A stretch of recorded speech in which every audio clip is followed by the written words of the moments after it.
आज हमारे स्टूडियो में फिशरमैन आर्मी के नाम से प्रसिद्ध चंद्रभान निषाद जी उपस्थित हैं। आइए बात करते हैं सरकार की विकास पे।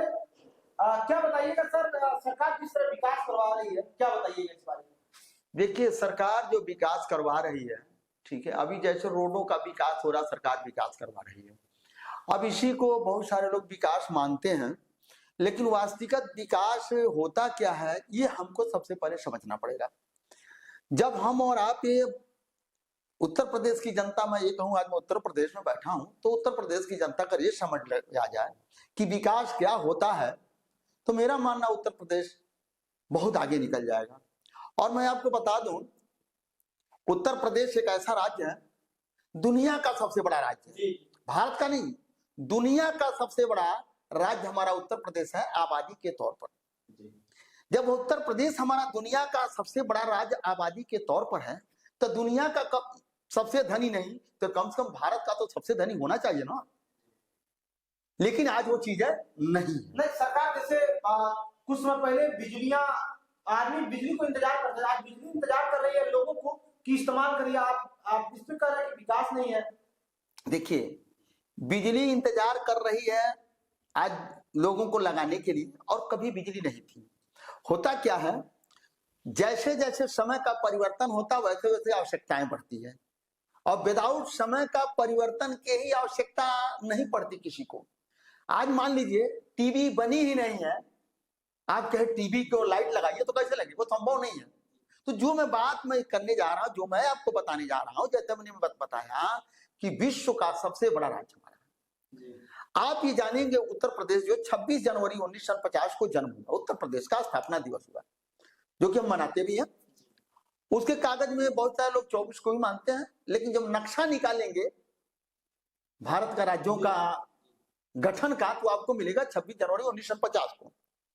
मैं आपको एक बात बताता हूं, उत्तर प्रदेश अभी हमारा विकास की गति में 0 पॉइंट से नीचे है। नहीं, आप जिस तरह बात कर रहे हैं सरकार अपना विकास मतलब ज्यादा करके ध्यान दे रही है। रोड देख लीजिए, मुफ्त में राशन दे रही है लोगों को, काफी मतलब पब्लिक को काफी मतलब सहयोग मिल रहा है, सरकार में सम्मान निधि मिल रहा है। आप कह रहे हैं विकास 0 है। देखिए, हम जिस बात को कर रहे हैं अभी मैं आपको बता दूं जी, आपके ही भारतवर्ष में हिमाचल राज्य का नाम आपने सुना है? जी जी। 4 संसद वाला राज्य है हिमाचल, है ना? जी जी। आज 4 संसद वाला राज्य हिंदुस्तान के हर कोने के लोगों को रोजगार मुहैया करा रहा है। कोई गांव नहीं होगा गोरखपुर में बचा जिस गांव के लोग हिमाचल में न हो, पेंट पॉलिश न करते हो। तो आज 4 संसद वाला राज्य हिंदुस्तान के हर कोने के लोगों को रोजगार मुहैया करा रहा है।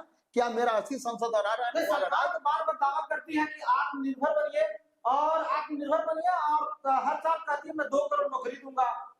तमाम भर्तियां निकाल रही सरकार, भर्तियां निकल रही है, कहाँ किसको मिला जरा खोज लीजिए, दिया बाती लेकर खोज लीजिए, कौन से गांव में लोगों को नौकरी मिल गया। कहना और नौकरी देना, ये दोनों में अंतर है। मैं उसी बात को मैं बता रहा हूं कि जब आपको हिमाचल का राज्य मैंने बताया, तो अगर नौकरी मिलती तो यहाँ के लोग, हर गांव के लोग हिमाचल क्यों जाते?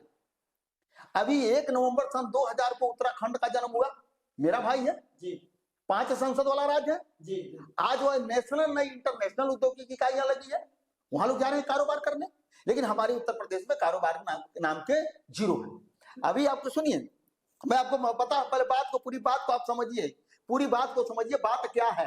क्योंकि देखिए, अभी जो है आप ये देखेंगे, उत्तर प्रदेश की सरकार जो भी हुई है 26 जनवरी 1950 के बाद बारी बारी से सबकी सरकार हुई है। कोई ये नहीं कह सकता कि मेरी सरकार उत्तर प्रदेश में नहीं रही है। जब बारी बारी से सबकी सरकार रही है, तो यहाँ की सरकार क्या करती है, ट्रेन की मांग करती है।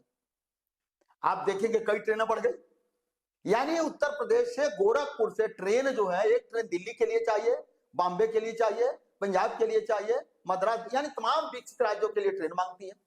क्या लगता है कि ट्रेनों से लोगों का रोजगार चल जाएगा?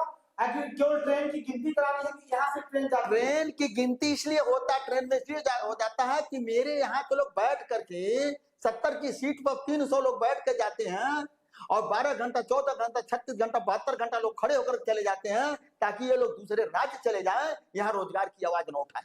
जब यहाँ रोजगार की आवाज नहीं उठाएंगे तो होगा क्या, यहाँ लोग समझेंगे मैं अमन चैन से हूं। तो उत्तर प्रदेश में केवल बेरोजगारी फैलाया जा रहा है, और उनको बात किया जा रहा है। रोजगार कहीं भी अदर राज्य के भांति रोजगार हमारे राज्य में, अदर राज्य के भांति हमारे राज्य में रोजगार मुहैया हो, यह उत्तर प्रदेश वासी का मूल अधिकार है, जो कि ऐसा नहीं हो रहा। अभी आपको मैं बता दूं, अभी उत्तर प्रदेश में आज औद्योगिक इकाइयां नहीं आ रही है, कहने के लिए आ रही है, लेकिन औद्योगिक इकाइयां नहीं है, क्योंकि उत्तर प्रदेश में अदर राज्य के भांति 8.5% टैक्स एक्स्ट्रा है, इसलिए कोई औद्योगिक इकाइयां नहीं आ रही है, यहाँ पर कारोबार नहीं हो रहा है। जिस तरह मैं आपकी बात को काटना चाहता हूँ, जिस तरह आपने देखा होगा कुंभ मेला लगा हुआ था, कुंभ मेले में काफी प्रयागराज को जितने व्यापारियां होंगे उन लोग काफी मतलब रोजगार मिला होगा। अब रोजगार ही नहीं है। देखिए, एक अस्थायी रोजगार, एक अस्थायी रोजगार, दोनों में अंतर है। आज कुंभ मेला लगा, 4 दिन के लोग गए, 15 दिन 20 दिन के लोग बेच के चले गए, क्या वो रोजाना वो स्थिति रहेगी वहां? नहीं, ऐसा भी हो सकता है कि कुंभ के मेले में पूरे एक साल का वो कमा सकते हैं पैसा, ऐसे भी व्यापारी हैं। एक ही आदमी कमा सकते, लेकिन भारत, हमारे उत्तर प्रदेश के जन जन तक रोजगार कैसे मुहैया हो, इस पर हमको लगाना, तब हमारे देश का विकास होगा। और ये चीजें नहीं हो रहा है, ये चीजें नहीं हो रहा है। आज अभी आप देखेंगे, एक आदमी उत्तर प्रदेश का अगर साइकिल खरीदता, वो साइकिल कहां से आता है? दूसरे राज्य से आता है। एक ही आदमी कपड़ा खरीदता, दूसरे राज्य से आता है। एक आदमी मोटरसाइकिल खरीदता, दूसरे राज्य से आता है। एक आदमी कार खरीदता, दूसरे राज्य से आता है। तो सारा सामान जब दूसरे राज्य से आता है तो पैसा कहां जाता है? दूसरे राज्य में चला जाता है। अभी मैं आपको एग्जांपल देता हूं, आपके गांव या किसी गांव में एक बनिया हो, दुकान खोला हो, अब पूरा गांव खरीद के खाता हो, धनी कौन होगा? बनिया होगा। आपके हिसाब से तो व्यापारी ही दिख रहा है, व्यापारी जो सबको सबको दे रहा है, सुबह शाम वितरण कर रहा है, अपना सामान बेच रहा है। आपके हिसाब से तो वो व्यापारी अमीर होगा। मेरी बात आपको नहीं समझ पाए। जो बनिया है, आपको सभी को गांव में सब लोग खरीद, वो धनी हो रहा है। सेम इसी तरीके से मैं का दूसरा राज्य, हम दूसरे राज्य से खरीद रहे हैं तो दूसरा राज्य धनी हो रहा ना, मेरा राज्य तो हो नहीं रहा।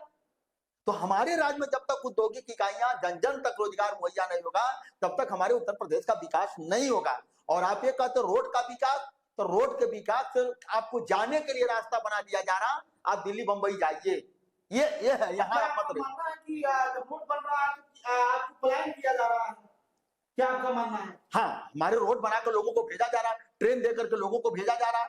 जब तक देखिए, जब उत्तर प्रदेश खाली किया जा रहा है, कोई रोजगार न मांगे, कोई रोजगार न मांगे, जब दूसरे राज्य के लोग मेरे राज्य में रोजगार करने के लिए नहीं आएंगे, तब तक उसको विकास नहीं कहा जाता है, वो विकास नहीं। हमारे साथ एक शख्स और बैठे हुए हैं, क्या कहिएगा जिस तरह ये बात कर रहे हैं, क्या इस बात से क्या लगता है ये सरकार को घेर रहे हैं कि सरकार के पक्ष में बात कर रहे हैं कि जनता के पक्ष में बात कर रहे हैं? जैसे अभी चंद्रभान जी ने जो कहा है, ये 100% सही है। अगर यहाँ दूसरे राज्य से ज्यादा अगर टैक्स नहीं होता तो यहाँ पे बहुत सी इकाइयां आ जाती और यहाँ सबका लाभ होता।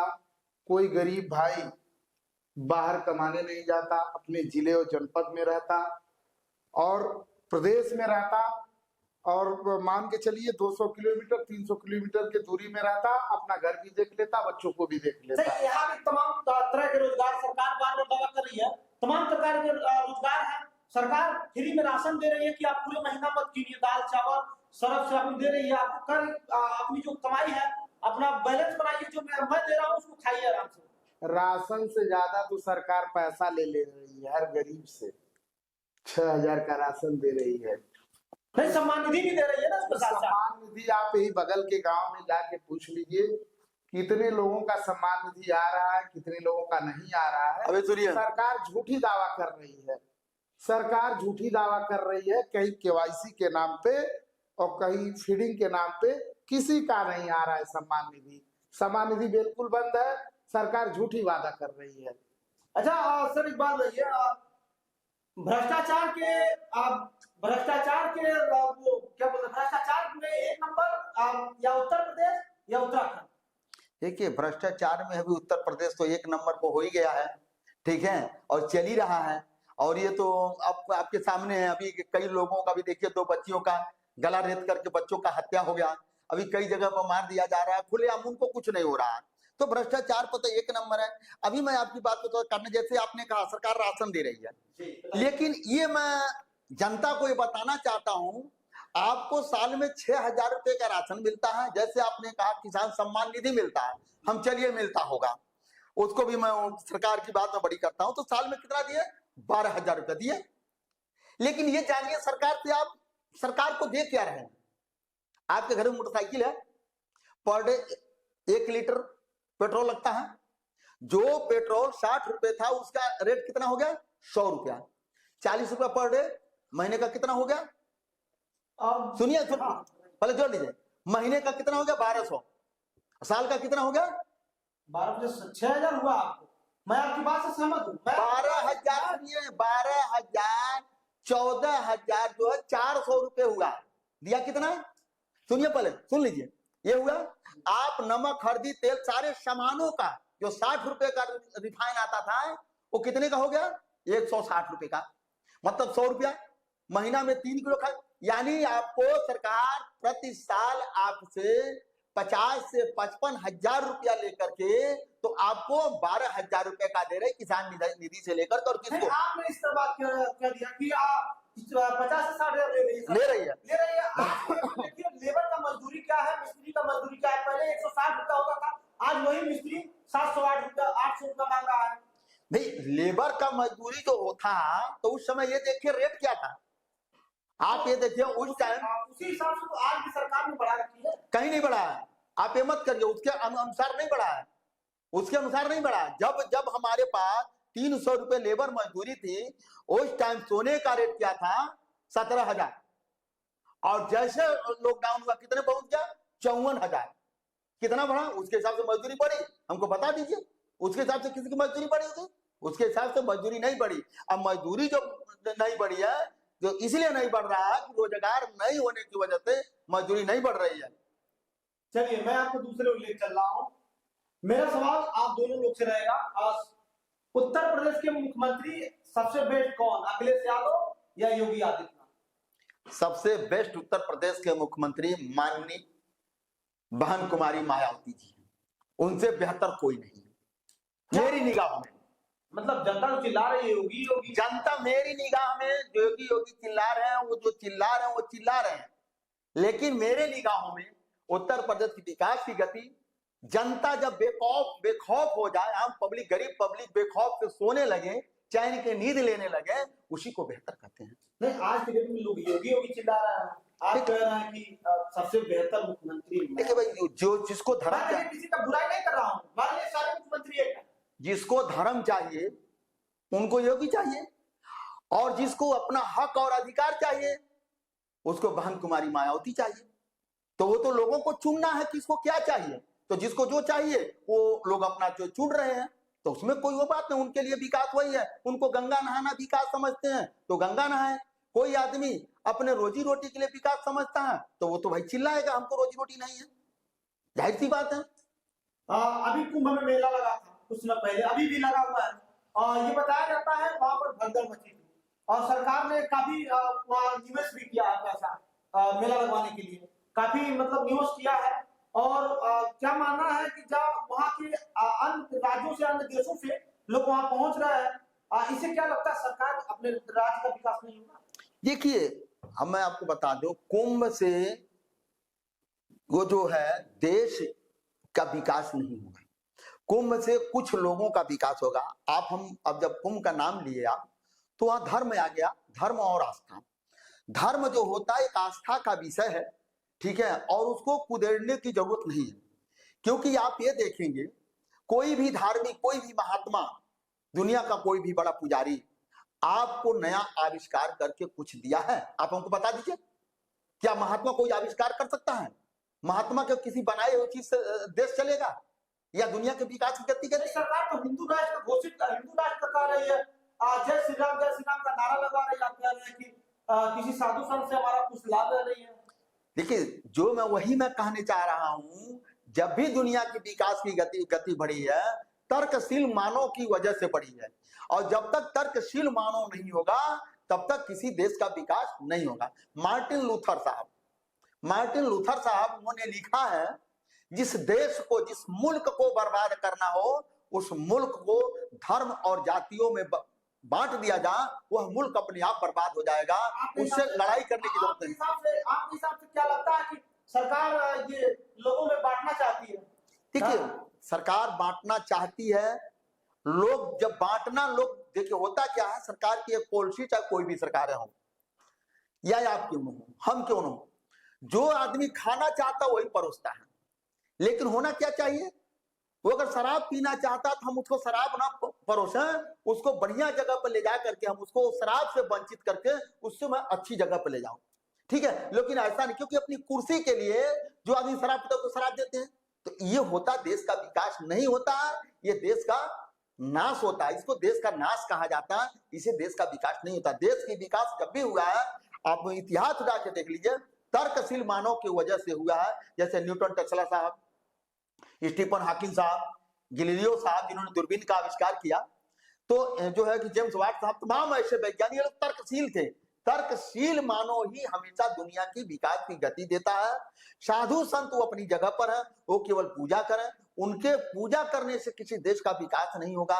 उनका अपना पर्सनल मानना है और पर्सनल अपने तरीके से करें या कर रहे हैं, उसे जो है आम देश के हित के लिए कोई उसे लाभ नहीं। अगर कोई लाभ है तो हम चैलेंज करता हूं, आप हमको बता दीजिए, आप ही बता दीजिए। आप इतना घूमते अपना करते हैं, आप तो नहीं, कोई भी हमको बता दीजिए महात्मा कोई नया आविष्कार किया। एक गांव का लोहार भी होगा ना, वो भी लोहे को पीट करके नया आविष्कार कर देगा, नई रूपरेखा दे देगा। आपके हिसाब से लगता है कि जो शाहरुख था वो कभी आविष्कार नहीं कर सकते? नहीं कर सकते हैं, किए हो तुमको बताइए, कोई हमको बता दीजिए, आप ही बता दीजिए।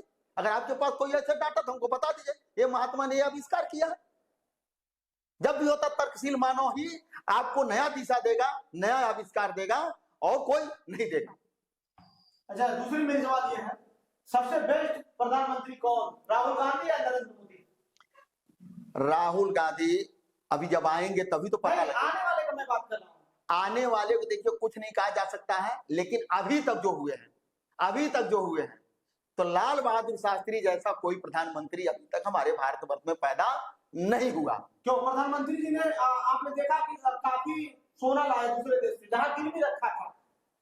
सोना लाए तो सोना, एक बात कुछ बताइए, समय पहले अपना देश कर्ज में था। 17,000 रुपए से सोना को 54,000 रुपया कर दिए, सोना लाए। दूसरे जब देश, जब जब सोना दूसरे देश में गिरवी रखा था, वो सोना छुड़ा कर अपने देश में लाए। आज आप देश की स्थिति देखिए, अगर सोना आ गया तो भारत की करेंसी बढ़नी चाहिए ना, तो भारत की करेंसी गिर क्यों रही है? कभी वही माननीय प्रधानमंत्री जी कहे थे मनमोहन सिंह के जमाना में कि भाई डॉलर आईसीयू में है, भारत की डॉलर आईसीयू में है। आज भारत की डॉलर आईसीयू में नहीं, आईसीयू में मर गया है। कितना आपको मानना ऐसा है कि आईसीयू में मर गया? मर गया भाई। डॉलर, हमारा भारत की करेंसी गिरती जा रही है। जहां 1 रुपए का 60 रुपए था, आज 1 रुपए का 84 रुपए हो गया। कितना मेरा पैसा जा रहा है, कहां देश का विकास हो रहा है? देखिए, देश का विकास जो है आपको आडंबर अंधविश्वास से नहीं होता है।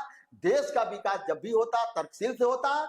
आज देश में दलाल पथ हो गया है। मेरा ये मानना है, आपको भारत के अंदर मुफ्त दवाई, मुफ्त पढ़ाई हो जाए तो देश का विकास हो जाएगा और राजस्व डबल हो जाएगा। मेरा चैलेंज है, अगर मुफ्त दवाई, मुफ्त पढ़ाई हो जाए तो दोनों ये क्षेत्र नहीं। आज आप मुफ्त की मांग कर रहे हैं, सरकार कापी किताबों की जीएसटी लगा रही है।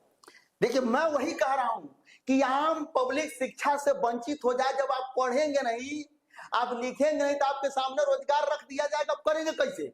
क्योंकि वहां पढ़े लिखे की आवश्यकता है, तो उसे ही आपको वंचित करना है। इसीलिए देखिए, देश का विकास मेरा मानना है और मेरा चैलेंज, मेरा दावा भी है, चाहे कोई भी है, मैं सबके सामने कहूंगा, राजस्व डबल हो जाएगा अगर आप मुफ्त दवाई, मुफ्त पढ़ाई कर दिए। अगर मुफ्त दवाई कर दिए तो देखिएगा, जितना है मेडिकल डिपार्टमेंट में, जितनी भी है दवा के डिपार्टमेंट में है, स्वास्थ्य विभाग हमारा डबल लाभ में होगा। अगर हमारा मुफ्त पढ़ाई हो जाए भारत के अंदर सभी के। सरकार कहे कि हमारा विकास नहीं हो रहा है, सरकार चिल्लाएगी कि विकास नहीं हो रहा, सरकार आप लोग चिल्लाएंगे कि विकास नहीं हो रहा। हम नहीं चिल्लाएंगे, सरकार कुछ नहीं कर रही है, आप लोग चिल्लाएंगे। मैं कह रहा हूं डबल हो जाएगा। जब डबल हो जाएगा तो विकास क्यों नहीं होगा? एक बात बताइए, ये जो चीज है, एक सीसी पानी है और हमको 4 सीसी मिल जाएगा, मैं क्यों चिल्लाऊंगा? मेरा मानना है उसमें से जिस दिन मुफ्त दवाई, मुफ्त पढ़ाई भारतवर्ष में हो गया, उस दिन शिक्षा विभाग डबल लाभ में रहेगा, स्वास्थ्य विभाग डबल लाभ में रहेगा। ये मेरा चैलेंज है। मैं आगे लेके चलता हूँ। आप जीएसटी से कितना खुश हैं? लोग कहते हैं दवा, दूध, कापी किताब पे जीएसटी लगा के सरकार में कुछ लोग नाराज रहते हैं, आप कितना संतुष्ट हैं? देखिए, जीएसटी से देश चलता है, ठीक है। कुछ लोग विरोध करते हैं। सुनिए, मैं उसी पे जा, जीएसटी से देश चलता है, लेकिन जीएसटी जो होता है पहले भी सरकारें थी या जब भी होता उसका एक सिस्टम है, बड़े औद्योगिक इकाइयां पर जहां कुछ तैयार होता है, कच्चे माल से पक्का माल बनता है, जीएसटी वहां लगता है। जीएसटी न की एक आदमी खरीद वो जीएसटी नहीं होता, 1 रुपए की चीज 4 रुपए में हो जाता है, ये ऐसा जीएसटी नहीं आज होना। छोटा दुकानदार भी खिला रहा है, वो भी कह रहा है कि हम 18% जीएसटी कन्वर्ट मैं वही कह रहा हूँ, आज एक भिखारी भी जीएसटी दे रहा है, तो कहां हो रहा है? जो 1 रुपए की चीज है आज वो 50 रुपए में बिक रही है, ये क्या है? जीएसटी है, लेकिन एक जगह कच्चे माल से पक्का माल बनता है, जीएसटी वहां लगना चाहिए। कापी किताब पे क्या जीएसटी लगना चाहिए? नहीं लगना चाहिए, क्योंकि जैसे शिक्षा मिलती है उसमें लगना चाहिए। तो जीएसटी लगाने का मुख्य कारण तो समझिए, जीएसटी लगाने का मुख्य कारण है कि आने वाला कल आपका मीडिया भी बंद हो जाएगी। जब आप नहीं पढ़ेंगे लिखेंगे, आपके बच्चे नहीं पढ़ेंगे लिखेंगे, ज्ञान नहीं होगा, तो आपका चलागा, आपकी मीडिया भी बंद हो जाएगी, आप भी चलेंगे वही दिहाड़ी करने। जिस तरह सरकार जीएसटी कापी किताबों पे लगा रखी है, कुछ लोगों को मतलब ये लगता होगा कि गांव में देख लीजिए, गांव में अपना बच्चा में स्कूल भेजते होंगे, कहते हैं बहुत महंगा किताब है, बहुत महंगा कलम है, बहुत महंगा पढ़ाई है। देखिए वो यही तो है, यही तो मैं कह रहा हूं, शिक्षा से मिडिल क्लास और लोअर क्लास के लोगों से शिक्षा से वंचित करना, यह सरकार की नीति है, यह सरकार की नीति है। हम लोग प्राइमरी स्कूल में पढ़े हैं, उस जमाने में हर महीने में ड्यूटी साहब आते थे, आज ड्यूटी साहब को पता नहीं है कौन क्या आ रहा है, कुछ नहीं। कि आप पढ़ लिख लेंगे तो अपना अधिकार मांगेंगे, वही बात है, सरकार फ्री में सब कुछ आपको देगी लेकिन शिक्षा नहीं देगी, क्योंकि आप तर्कशील बन जाएंगे तो उनके जो दलाल पथ का है वो दलाल पथ का सारा सिस्टम बंद हो जाएगा, इसीलिए सरकार नहीं देगी। और ये मेरा मानना, देश का अगर पूरे दुनिया में अगर भारत को विश्व गुरु बनाना है, भारत को वर्ल्ड में नंबर 1 बनाना है, तो मुफ्त दवाई मुफ्त पढ़ाई भारत के अंदर करना पड़ेगा। और ये दोनों अगर ये फ्री हो गया तो मेरा मानना है राजस्व डबल हो जाएगा। चलिए हमारे साथ फिशरमैन आर्मी चंद्रभान निशा जी से